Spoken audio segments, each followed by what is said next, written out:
हाय नमस्कार जय Jagannath welcome back to शुभमद स्वयं यूट्यूब चैनल। फ्रेंड्स आज आसतु बुली जावा कोणार्क सूर्य मंदिर एवं ता सहित जड़ित थिबा किंवदंती को जानिबा। विश्व प्रसिद्ध प्रभु श्री जगन्नाथଙ୍କ मंदिर परे पुरी जिल्लार अन्यतम मुख्य आकर्षण कोणार्कर सूर्य मंदिर। एथार ट्रावेल ब्लॉग रे आमे माने बुली जिबा कोणार्कर सूर्य मंदिर को जहाँ निजर कारुकार्य पाई आज विश्व विदित। पुरी कोणार्क मेराइन ड्राइव रे गले प्राय 35 किलोमीटर दूर रे अवस्थित सन टेम्पल जीवा बाटरे आपण नुआ नईर दृश्य को उपभोग करने को पाइबे। नुआ नई एक भल पिकनिक स्पॉट। मंदिर जीवा बाटरे किछि समय अटकी जाइथिलु चंद्रभागा कूଳରେ जेउठी 12 वर्षर पुआ धर्मा कोणार्कर चूल निर्माण करिबा परे एई चंद्रभागा कूलକୁ ଡେଇଁ ଚିର ଦିନ ପାଇଁ ଶୋଇ ଯାଇଥିଲା। जदिबा यह सेतेबेले मंदिर निकटरे थिला एबे किंतु 3-4 किलोमीटर डिस्टेंस को घुंची आसीछि। एहार पवित्र जल को आनी मुंडरे छिंची हेबा परे आमे बाहरी थिलु मंदिर अभिमुखे।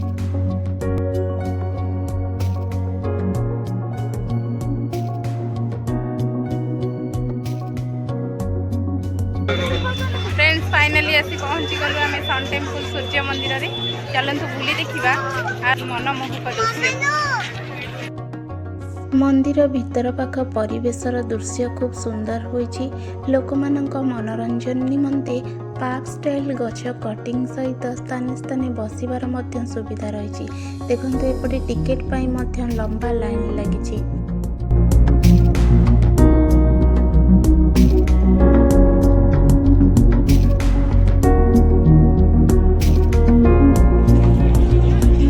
पर person 35 rupees. Friends both online एवं ऑफलाइन टिकेट हेउची। आपण माने ऑनलाइन रे किंबा ऑफलाइन रे जोटु चाहिले भी टिकेट करि परिबे। ऑनलाइन एवं ऑफलाइन पई अलग अलग प्रवेश द्वार रहिछि। एहा हेउची टूरिस्ट गाइड मैप। एथरु हमें अनेक किछि जानि परिबा।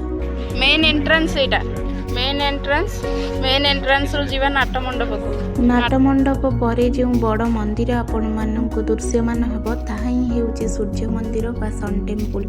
सूर्य मंदिर ठीक कड़ को पछपट साइड रे रहिछि छाया देवींक मंदिर जे कि सूर्यदेवंकर पत्नी। एठी आपण माने हिंदी ओडिया एवं इंग्राजी भाषा रे लिखित कोणार्क मंदिर विषय रे किछि तथ्य पाइबे। प्रथम नरसिंह देवंक राजत्व समय एही मंदिर निर्मित होइतिला जहा सूर्यदेवंक प्रतिमा विजे पई उद्दिष्ट। 12 एकर परिमित जगह को नहीं राजा नरसिंह देवंक द्वारा निर्मित एही कोणार्कर सूर्य मंदिर 5 कोटी मंदिर को नहीं गठित। प्रथमे रही नाटमंडप, द्वितीय मुख्य मंदिर 2 भाग रे विभक्त करा जाइछि। प्रथमे प्रार्थना मंदिर, त्यापरे मुख्य मंदिर एवं शेष भाग रे रही छाया एवं माया देवींक मंदिर जहाँ सूर्य मंदिर पछ पाखरे रही। आपण माने देखुचंती नाट मंडपर दृश्य जहाँ मुख्य मंदिर सम्मुख रे अवस्थित। एही नाट मंडपर कारुकार्य उपरे टिके नजर पकांतु जहाँ आज ध्वंस अवस्था रे थाई मध्य एभली भाବରେ कारुकार्य करा जाइछि जे ताहा जीवंत भଳି प्रतीत हेउछि। एही नाट मंडप को पूर्वे देवदासींक नृत्य ପାଇଁ व्यवहार करा जाउथिला।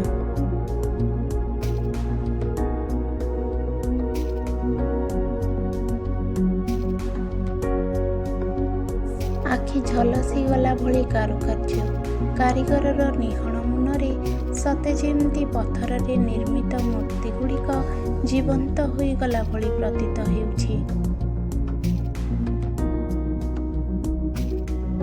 फ्रेंड्स सूर्य मंदिर जगमोहन कह जाए जे सूर्यंकर प्रथम किरण आसी जगमोहन रे पहुंची थाए। फ्रेंड्स जेहेतु आग काल सिमेंटर आविष्कार करा जाई नथिला तेणु ए कोणार्क मंदिर पत्थर को जोड़े करिबारे साधारणतः लुहा एवं चुंबक को व्यवहार करा जाइथिला। ମନ୍ଦିରର ଚୂଳରେ 50 ଟନ୍ର ଚୁମ୍ବକ ଏବଂ ମନ୍ଦିରର ତଳ ଭାଗରେ 3 ଟନ୍ର ଚୁମ୍ବକ ଏପରି ଭାବରେ ରଖାଯାଇଥିଲା ଯେ ଅଷ୍ଟଧାତୁରେ ନିର୍ମିତ ସୂର୍ଯ୍ୟଙ୍କର ପ୍ରତିମାଟି ଚୁମ୍ବକୀୟ ଶକ୍ତି ଯୋଗୁଁ ଶୂନ୍ୟରେ ଝୁଲନ୍ତା ଅବସ୍ଥାରେ ରହୁଥିଲା। ଏହା ହେଉଛି ମନ୍ଦିରର ମୁଖଶାଳା ବା ଜଗମୋହନ। ସୂର୍ଯ୍ୟ ଉଦୟ ହେବା ପରେ ତାଙ୍କର ପ୍ରଥମ କିରଣ ଆସି ସୂର୍ଯ୍ୟଙ୍କ ଅଷ୍ଟଧାତୁରେ ନିର୍ମିତ ପ୍ରତିମା ଉପରେ ପଡ଼ୁଥିଲା ଏବଂ ସେଠାରୁ ପ୍ରତିଫଳିତ ହୋଇ ବାହାରକୁ ଆସୁଥିଲା, ଯାହାଫଳରେ କି ସୂର୍ଯ୍ୟ ମନ୍ଦିରକୁ ବୁଲି ଆସୁଥିବା ଶ୍ରଦ୍ଧାଳୁମାନଙ୍କୁ ପ୍ରତୀତ ହେଉଥିଲା ଯେ ସୂର୍ଯ୍ୟ ହିଁ ସେହି ଅଷ୍ଟଧାତୁରୁ ନିର୍ମିତ ପ୍ରତିମା ଦେହରୁ ଉଦୟ ହେଉଛନ୍ତି। ଫ୍ରେଣ୍ଡସ୍, ଯେହେତୁ ବହୁତ ପୁରୁଣା ମନ୍ଦିର ହେଲାଣି, ତେଣୁ ସୁରକ୍ଷା ଦୃଷ୍ଟିରୁ ମୁଖଶାଳା ନିକଟବର୍ତ୍ତୀ ସ୍ଥାନକୁ କାହାକୁ ମଧ୍ୟ ଛଡ଼ାଯାଉନାହିଁ।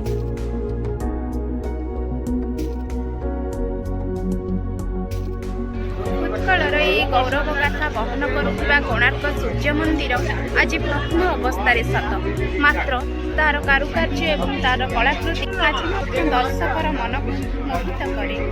ଫ୍ରେଣ୍ଡସ୍, ଯେମିତି ମିଠା ଚାରିପଟେ ପିମ୍ପୁଡ଼ିମାନେ ଲାଗିଥାନ୍ତି, ଠିକ୍ ସେମିତି କୋଣାର୍କ ମନ୍ଦିରର ଏହି ଅପରୂପ ସୌନ୍ଦର୍ଯ୍ୟକୁ ଉପଭୋଗ କରିବା ପାଇଁ କୋଣ ଅନୁକୋଣରୁ ପର୍ଯ୍ୟଟକମାନଙ୍କର ସୁଅ ଛୁଟିଛି।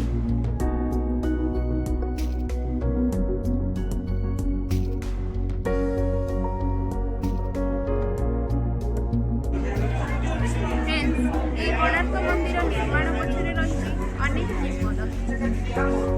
ଯେମିତିକି ଶ୍ରୀକୃଷ୍ଣଙ୍କ ପୁତ୍ର ଶାମ୍ବ ଅଭିଶାପଗ୍ରସ୍ତ ହୋଇ କୁଷ୍ଠ ରୋଗରେ ପୀଡ଼ିତ ଥିଲେ। ଦୀର୍ଘ 12 ବର୍ଷ କାଳ ସୂର୍ଯ୍ୟଦେବଙ୍କ ତପସ୍ୟା କରି ସେ ରୋଗମୁକ୍ତ ହୋଇଥିଲେ ଏବଂ କୁହାଯାଏ ସେଇଥିପାଇଁ ସେ ନିଷ୍ପତ୍ତି ନେଇଥିଲେ ଯେ ଗୋଟେ କୋଣାର୍କରେ ସୂର୍ଯ୍ୟ ମନ୍ଦିର ନିର୍ମାଣ କରିବେ।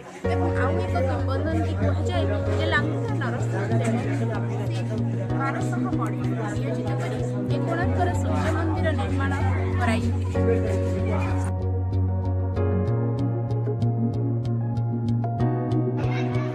ରାଜା ଯେଉଁ 1200 ବଢ଼େଇଙ୍କୁ ନିୟୋଜିତ କରିଥିଲେ ତାଙ୍କ ଭିତରେ ପ୍ରମୁଖ ରହିଥିଲେ ବିଶୁ ମହାରଣା। ଏହି ବିଶୁ ମହାରଣା 1200 ବଢ଼େଇଙ୍କର ନେତୃତ୍ୱ ନେଉଥିଲେ। 1200 ବଢ଼େଇ 12 ବର୍ଷ ଧରି ଏ କୋଣାର୍କର ସୂର୍ଯ୍ୟ ମନ୍ଦିରକୁ ନିର୍ମାଣ କରିଦେଲେ ସତ, କିନ୍ତୁ ତାକୁ ଶେଷ ସ୍ପର୍ଶ ଦେଇପାରିନଥିଲେ। ପରିଶେଷରେ ବିଶୁ ମହାରଣାଙ୍କ 12 ବର୍ଷର ପୁଅ ଧର୍ମପଦ ଯାହାକୁ ସଫଳ ରୂପେ ସମାପନ କରିବାରେ ସମର୍ଥ ହୋଇଥିଲା। 1200 ବଢ଼େଇ ଅକ୍ଲାନ୍ତ ପରିଶ୍ରମ କରି ମଧ୍ୟ ମନ୍ଦିରର ଦଧିନଉତି ବସାଇ ପାରିନଥିଲେ, ଯାହା ବିଶୁ ମହାରଣାଙ୍କ 12 ବର୍ଷର ପୁଅ କରି ଦେଖାଇଥିଲା। କିଛି ସମୟ ପାଇଁ ତ ସମସ୍ତେ ଖୁସି ହୋଇଯାଇଥିଲେ ଯେ କୋଣାର୍କ ମନ୍ଦିରର ଚୂଳ ନିର୍ମାଣ କରାଯାଇଛି, କିନ୍ତୁ ତାଙ୍କର ଏହି ଖୁସି ବେଶୀ ସମୟ ରହିନଥିଲା। 1200 ବଢ଼େଇଙ୍କ ମନରେ ଶଙ୍କା ଆସିଥିଲା ଯେ ଯଦି ରାଜା ଜାଣିବେ 1200 ବଢ଼େଇ ନୁହେଁ ବରଂ 12 ବର୍ଷର ପୁଅ ଧରମା ଏ କୋଣାର୍କ ମନ୍ଦିରର ଚୂଳ ନିର୍ମାଣ କରିଛି, ତେବେ ସେ ଅବଶ୍ୟ 1200 ବଢ଼େଇଙ୍କର ମୁଣ୍ଡ କାଟ କରିବେ। 1200 ବଢ଼େଇଙ୍କ ସୁରକ୍ଷା ପାଇଁ 12 ବର୍ଷର ପୁଅ ଧରମା ମନ୍ଦିରର ଚୂଳ ଉପରକୁ ଉଠି ମନ୍ଦିର ନିକଟରେ ଥିବା ଚନ୍ଦ୍ରଭାଗା କୂଳକୁ ଡେଇଁ ଆତ୍ମବିସର୍ଜନ କରିଥିଲା। 12 ବର୍ଷର ବାଳକ ଧର୍ମପଦ ତାର ତ୍ୟାଗ ଏବଂ ବଳିଦାନର ଫଳସ୍ୱରୂପ ଏହି କୋଣାର୍କ ସୂର୍ଯ୍ୟ ମନ୍ଦିର ଆଜି ଭଗ୍ନ ଏବଂ ଜରାଜୀର୍ଣ୍ଣ ଅବସ୍ଥାରେ ଥାଇ ମଧ୍ୟ ଆଜି ବି କଳିଙ୍ଗର ଗାଥାକୁ ଗାନ କରେ। ଫ୍ରେଣ୍ଡସ୍, ସୂର୍ଯ୍ୟ ମନ୍ଦିରରେ ରହିଛି 24ଟି ଚକ। ଏହାକୁ ସୂର୍ଯ୍ୟସ୍ତମ୍ଭ ଚକ ମଧ୍ୟ କୁହାଯାଏ। ପୂର୍ବେ ଏହି ଚକ ସାହାଯ୍ୟରେ ସମୟ ନିର୍ଦ୍ଧାରଣ କରାଯାଉଥିଲା। କେବଳ ସେତିକି ନୁହେଁ, ଏହି ଚକରେ ଖୋଦିତ ଥିବା ପଥରର ପ୍ରତିମୂର୍ତ୍ତିରୁ ଜୀବନଚର୍ଯ୍ୟା ସମ୍ପର୍କରେ ଅନେକ ତଥ୍ୟ ଜାଣି ହୁଏ। 24 ଚକ ଥିବା ସୂର୍ଯ୍ୟ ମନ୍ଦିରକୁ 7ଟି ଘୋଡ଼ା ଟାଣୁଥିବାର ଆପଣମାନେ ଦେଖିପାରିବେ। ଦେଖିଲେ 24ଟି ଚକକୁ ବହନ କରୁଥିବା କୋଣାର୍କର ସୂର୍ଯ୍ୟ ମନ୍ଦିର ଏକ ରଥ ଭଳି ପ୍ରତୀତ ହୁଏ। ଘୋଡ଼ାଗୁଡ଼ିକ ଧ୍ୱଂସପ୍ରାପ୍ତ ଅବସ୍ଥାରେ ଥିବାରୁ ବର୍ତ୍ତମାନ କିନ୍ତୁ ଏହା ଜାଣିବା କଷ୍ଟକର ହୋଇପଡ଼ିବ।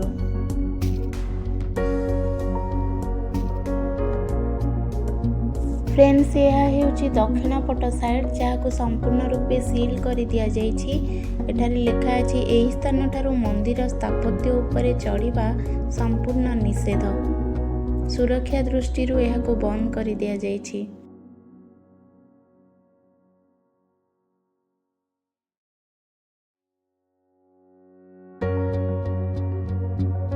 फ्रेंड्स देखंतु मंदिर देहरे अंकित होइतिबा पत्थरर प्रतिमूर्ति को केउंठी जिराफर दृश्य तो केउंठी नर्तकीर दृश्य पुणी आउ केउंठी समुद्र मंथनर दृश्य रहिछि। भारतर भिन्न भिन्न राज्य रे थिबा नृत्य गुड़िक मध्य एठी प्रदर्शन करा जाइछि।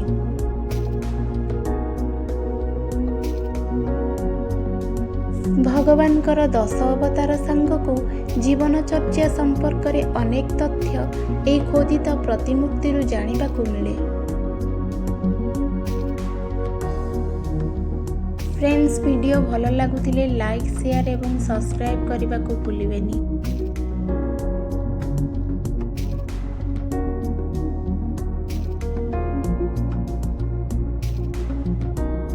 सूर्य देवी पत्नी छाया देवी मंदिर।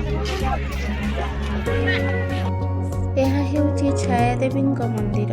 फ्रेंड्स सूर्यदेवंकर पत्नी हेउछन्ति संध्या जहाँकर दुईटी रूप थिला छाया एवं माया। छायांकु सूर्यदेवंकर प्रतिबिंब बोली कुहा जाउथिला बेले मायांकु सूर्यदेवंकर प्रतिरूप बोली कुहा जाए। छाया देवी मंदिर भितरे टिके पछकु रहिछि माया देवी मंदिर।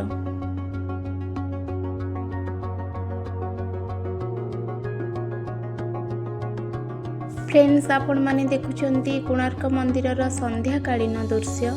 जेहेतु संध्या ही आसलानी चारिआड लाइट भी लागी गलानी खूब सुंदर लगुछि ए दृश्यटी।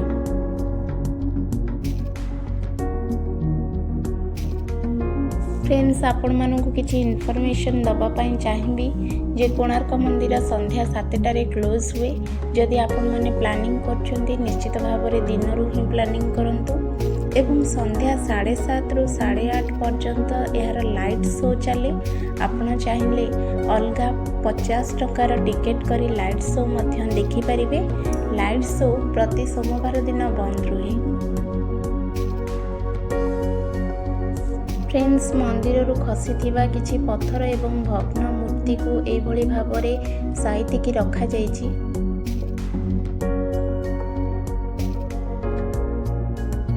कोणार्क मंदिर रु प्रस्थान करिबा दिगरे ही नवग्रह मंदिर पड़ी थाए। आसंतु नवग्रह को दर्शन करिबा।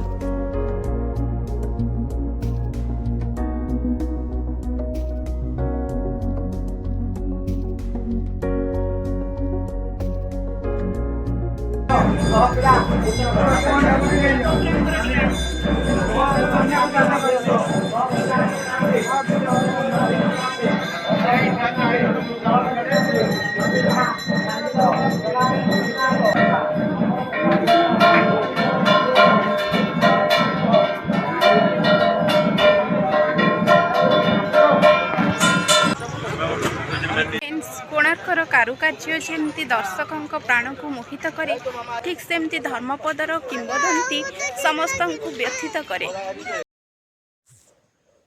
फ्रेंड्स आजिर ट्रैवल ब्लॉग को एठी रखिबा।